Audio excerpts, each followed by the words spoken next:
सियापति रामचंद्र की जय। श्री गुरुदेव मस्त राम की जय।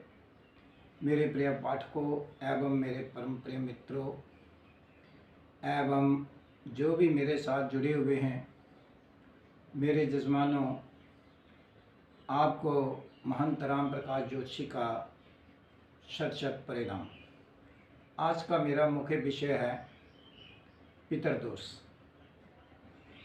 तकरीबन जब भी कोई पंडित जी के पास, जोशी के पास अपनी कुंडली दिखाने जाता है तो पंडित जी कहते हैं, जोशी जी कहते हैं कि देखो भाई, आपको जो है वो पितृदोष है और इस पितृदोष का उपाय कराइए। मैं जहां आपको इसलिए आज बताना चाह रहा हूं क्योंकि कई लोग ऐसे हैं कि जो जजमान की भावनाओं को ठेस पहुंचाते हैं। जजमान गरीब होता है, उपाय लाखों के बता देते हैं। जहां मैं आज ये प्रयास करूंगा और जो मेरा जीवन का अनुभव है या जो गुरुजनों से सीखा हुआ है उसके अनुसार पितृदोष जो है वो क्या होता है और जन्म कुंडली के अनुसार जो है वो पितृदोष जो है वो माना जाता है। ज्योतिष में पितृदोष का बहुत महत्व जो है वो माना गया है। इससे पीड़ित व्यक्ति का जीवन अत्यंत कष्ट में हो जाता है। जिस जातक की कुंडली में ये दोष होता है उसे धन अभाव से लेकर मानसिक क्लेश तक का सामना जो है वो करना पड़ता है। पितृदोष जो है वो किसी भी जातक के लिए, जातक का मतलब जिसकी कुंडली में ये दोष होता है, उसके लिए हानिकारक होता है। पितृदोष जो होते हैं उसके कई प्रकार है, जिसमें प्रमुख का मैं वर्णन करूंगा। सबसे पहले व्यक्तिगत पितृदोष होता है। ये दोष इस प्रकार का होता है कि पूर्व जन्म में किसी की जायदाद को हड़पने के लिए और धन को हड़पने के लिए किसी को बिना कारण से मौत की घाट उतार दिया जाता है। कई बार ऐसा होता है कि पूर्व जन्म में किसी की संतान को मार करके उसकी जो जायदाद, उसका धन दौलत होता है, उसके ऊपर कब्जा कर लिया जाता है। और कई बार गर्भस्थित बच्चे को मार करके भी उसकी जायदाद को, उसके धन को हड़प लिया जाता है। कई बार किसी का वंश खत्म करने के लिए भी पूर्व जन्म में उससे कई प्रकार के जो हैं उससे जो है वो अत्याचार किए जाते हैं। प्रिय बंधुओं, जब वो आत्मा पुनर्जन्म लेती है तो उसके उपरांत जिसने भी उनके साथ जो अन्याय किया होता है वो उसी के ऊपर जीवन पर्यंत तक जो है उस जन्म में उसके साथ जो है वो अपना बदला लेती रहती है। दूसरी बात इसके बीच में ये है कि कई बार पितृदोष जो होता है वो वर्तमान जन्म का भी होता है। इसमें क्या होता है, जैसे माता पिता हैं, उनकी धन जायदाद हड़प करके, उनको सता करके घर से बाहर निकाल देना, उनकी जो बद्दुआ बढ़ती है वो भी पितृदोष का एक कारण होती है। इसके साथ 2 भाई हैं, 3 भाई हैं, एक भाई ने जायदाद हड़प ली और जिस भाई ने सारी उम्र मेहनत कर करके उस मकान को, उस जायदाद को बनाया है, उसको घर से बाहर जो है वो निकाल देते हैं। उसकी जो बद्दुआ बढ़ती है, ये भी बद्दुआ जो होती है वो पितृदोष से ज़्यादा हानिकारक होती है। तो इस प्रकार से इस जन्म में भी बड़ों का अनादर करना, जा 3 भाई हैं, 2 भाई हैं, जा भाई का लड़का है, जो मान लीजिए 2 भाई हैं और एक भाई जो है उसका लड़का जो है वो पागल है, थोड़ी मात्रा में जा वो उसमें किसी किस्म का कोई शारीरिक उसमें नुक्स है, तो उसकी जायदाद को हड़पने के लिए उस बालक के साथ अन्याय किया जाता है। तो इसी प्रकार से भी पितृदोष लगता है। इसी प्रकार से अगर लोगों ने धन रखने को दिया, उस धन को भी खा लेता है, जो उस धन को भी छुपा लेता है वो भी पितृदोष में आ जाता है। धोखे से किसी ज़मीन को भी अपने नाम करवा लेता है, वो भी पितृदोष में आ जाता है। इसी प्रकार से कोई अगर सोना भी चोरी करता है वो भी पितृदोष में आ जाता है। इसलिए पितृदोष जो होता है वो किसी के द्वारा बिना वजह लिया गया धन, दौलत, जमीन, जायदाद आदि होती है और यही पितृदोष के प्रमुख जो होते हैं वो कारण होते हैं। आज मैं इनका निवारण कैसे करना है, पहले तो बात यह है कि सबसे बड़ा निवारण यह है कि पश्चाताप करो कि अगर पूर्व जन्म में मैंने कोई अपराध किया है उस अपराध को जो है वो क्षमा करें। इस प्रकार से 2 समय भगवान से प्रार्थना करें कि अगर मैंने किसी का बुरा किया हुआ है जब मैंने किसी का इस जन्म में, पूर्व जन्म में मेरे जब मेरे परिवार ने किसी प्रकार का कोई अत्याचार अन्याय किया हुआ है उससे मुझे मुक्त करें।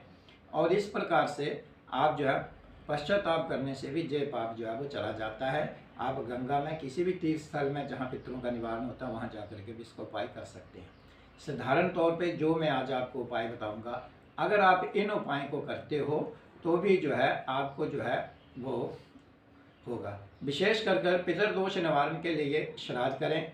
समय अभाव में भी सर्व पितृ अमावस्या या अश्विनी कृष्ण अमावस्या के दिन श्राद्ध अवश्य और श्रद्धापूर्वक करें। देखिए पीपल इसके लिए सबसे अच्छा समाधान है। गुरुवार के दिन सायंकाल के समय पीपल के पेड़ की जड़ पर जल चढ़ाकर 7 बार जो है परिक्रमा करके घी का जो है वो दीपक जलाएं। इसके साथ प्रतिदिन जो भी आप भोजन करने बैठते हैं तो उस भोजन के 3 ग्रास निकालिए, एक कुत्ते को, कौमों को और एक आप हो सकता है तो पानी में डाल दीजिए। इसी प्रकार से घर में भागवत का नियमित पाठ करवाने से भी, जब उसका श्रवण करने से भी पितृदोष जो है वो खत्म हो जाता है। किसी जोगिया ब्राह्मण के द्वारा, पंडित जी के द्वारा नारायण बलि, नाग बलि आदि पितर दोष शांति वाले जो भी कर्म है उनके करवाने से भी पितृदोष जो है वो चला जाता है। और एक है कि जिनमें पितृदोष ज़्यादा पाया जाता है उनको चाहिए कि हर महीने में एक बार जो है वो रुद्राभिषेक करें।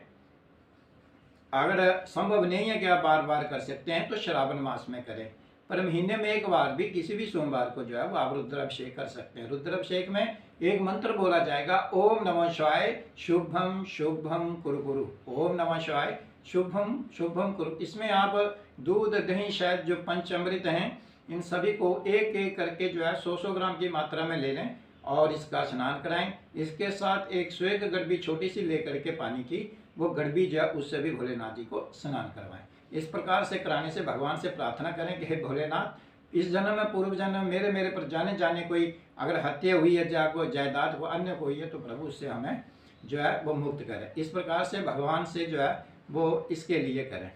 इसके लिए एक सबसे बड़ी बात ये होती है कि अपने के कुल के जो देवी देवता होते हैं उन देवताओं का भी पूजन जो है वो नियमित करते रहें और उनसे भी जो प्रार्थना करें। तो एक चीज़ और है कि जहाँ तक आपको ज्ञात है कि आपके परिजन जो है, आपके जो आत्मीय परिजन जो कि मतलब स्वर्ग में पधार गए हैं, अगर उनकी तिथि वगैरह आपको याद हो, उनकी निर्वाण तिथि याद हो तो गरीब आदमी को खाना खिलाएं और वस्त्र आदि दान करें। विशेषकर अमावस्या को करें तो इसका और ज़्यादा लाभ होता है। जैसे पीपल वृक्ष है, पीपल वृक्ष को जब भी पितृदोष होता है तो कब जल देना चाहिए? पीपल के वृक्ष पर दोपहर में जल, पुष्प, अक्षत, दूध, गंगा जल, काले तिल चढ़ाएं और स्वर्गीय पूर्वजों का स्मरण करके उनसे जो है वो आप जो है वो उनसे जो है पितृदोष के निवारण के लिए प्रार्थना करें। इसके साथ अमावस्या को एक मंत्र होता है, ओम पित्राय नमः। पूरा दिन जो है इस मंत्र का जाप करें। भोजन वस्त्र सहित पीपल को तिल, चावल और हल्दी डालकर सायंकाल को अपने पूर्वजनों के लिए पीपल के नीचे खाना रखें। इसमें क्या है कि जब भी आपने जल चढ़ाना है तो इसमें चावल और हल्दी आदि आपने डाल देनी है। इसी के साथ जो आपके पूर्वज हैं उनके लिए जो है वो खाना बना करके जो भी घर में बना होगा उसको रखें। इसमें ध्यान रखें जो पितरों को खाना देना है इसमें प्याज, लहसुन इत्यादि कोई भी मतलब तामस वस्तु जो है वो नहीं होनी चाहिए। इसके लिए एक बात और है कि जो कुछ लोग जो है वो इतना भी नहीं कर पाते हैं तो उनके लिए है कि शाम के समय दीप जलाएं, ओम नमो नारायण का मंत्र का जाप करें, ओम नमो भगवते वासुदेव का जाप करें। इससे भी पितृदोष की जो होती है वो शांति होती है। इसके लिए एक और बड़ा अच्छा उपाय है जो शिव भक्त है उनके लिए, सोमवार प्रातःकाल स्नान करके नंगे पांव शिव मंदिर में जाकर आक, देसी आक जो होता है जो शिव भगवान जी को ऊपर चढ़ता है, 21 फूलों को लेकर के कच्ची लस्सी बेलपत्र के साथ शिव जी की पूजा करें।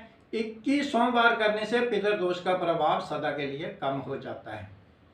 इसी के साथ एक और उपाय है बड़ और पीपल, क्योंकि जो बरगद कहते हैं जिसको और पहाड़ी भाषा में इसको बड़ कहते हैं, पवित्र पीपल तथा बरगद के पेड़ लगाएं। ये दोनों जो है एक साथ भी पेड़ लगाएं और जितने ज़्यादा पेड़ लगाओगे जिसकी वंश वृद्धि पितृदोष के कारण रुकी हुई है उसकी वंश वृद्धि होती है जो 100% ठीक है। बड़ पीपल लाइन को माथा टेकें। जिस प्रकार से आप चिरंजीवी होते हो, जिस प्रकार से आपका कभी नाश नहीं होता, उसी प्रकार से हमारे वंश का नाश ना हो और इसमें क्या लगाएं। और इसमें मैंने एक बताया है कि ओम नमो नारायण आदि जो है वो इसका जो है वो जाप करें। एक समुचित तौर पे सुबह शाम कम से कम एक एक माला ओम सर्व पितर देवतभ्यो नमः, ओम सर्व पितर देवतभ्यो नमः। और या फिर मंत्र का जाप करें ओम प्रथम पितर नारायणाय नमः। तो इस प्रकार से जो है वो आप जो है वो प्रार्थना करें।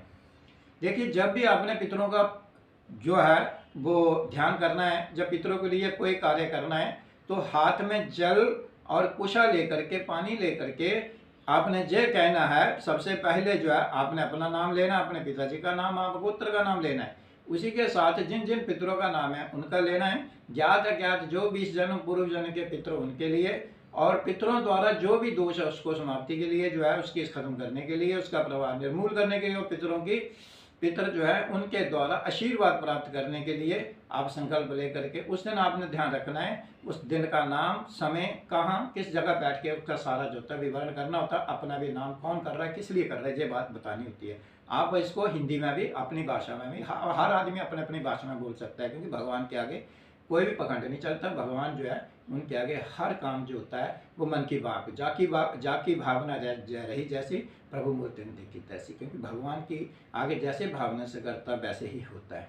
तो इसमें आपने संकल्प ऐसे संकल्प ले लेना है। फिर कहना है कि इस जन्म में, पूर्व जन्म में मेरे द्वारा या मेरे परिवार के द्वारा जाने अनजाने में किसी निर्दोष की हत्या या अवगति को प्राप्त हुआ हो। केवल कोई लोग होते हैं वो वैसे खत्म हो जाते हैं, बेमौत मर जाते हैं। जा निसंतान मरा हो, जा कोई प्रेत आत्मा, इनकी आत्मा मेरे या मेरे परिवार से बदला लेने के लिए प्रयत्न कर रही है, उसकी मुक्ति के लिए मैं फिर अपने पिताजी का नाम, उनके लिए मैं पिंड दान दे रहा हूँ, अन्न दान और वस्त्र दान दे रहा हूँ, गाय को ग्रास दे रहा हूँ, और पीपल के नीचे जो है वो आपको खाना दे रहा हूँ। ओम पितराय नमः 7 मिनट तक इसका जाप करें। हाथ में कुशा लेकर के दक्षिणा हाथ उसमें डाल करके संकल्प करें और पानी जमीन पे छोड़ दें। ये सबसे ही सर्वोत्तम उपाय है। इसके साथ एक उपाय मैं और कहूँगा आपको कि अगर घर में पितृदोष के कारण बरकत नहीं है तो इसमें 4 चीज़ों का मिश्रण करें। इसमें कच्चा दूध लें, कच्चे दूध के साथ दही, दही के साथ घी, और घी, शक्कर और शायद या शक्कर ये लें, और इसी के साथ उसमें गौमूत्र और गंगा जल मिला करके पीपल के पत्तों के साथ सारे घर में इसका छिड़काव करें। इसके साथ गायत्री मंत्र जो है इसका जो है वो आप जाप करें। इससे भी रोज करने से पितर दोष जो है वो शांति हो जाती है। प्रिय बंधुओं, प्रिय साथियों, अगर आपको पता ना चला हो तो आप 88 947 23 376 पर जो है राम प्रकाश ज्योतिष केंद्र से तवावा शिवोत्थान ब्रह्मांड तहसील ज्वारी, जिला कांगड़ा, तो आप मेरे से जो है वो पूछ सकते हैं।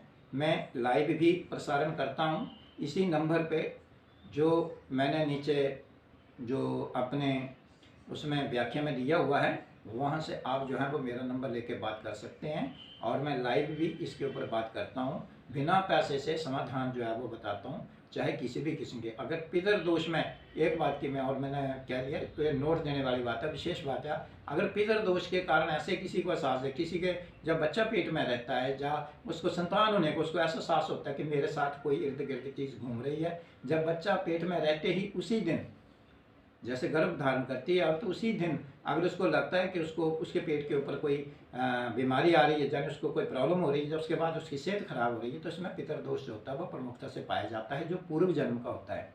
इसलिए प्रिय बंधु, अगर आपको इसी प्रकार की शिकायत हो तो आप निःशुल्क जो है वो मेरे से परामर्श जो है वो ले सकते हैं। इसे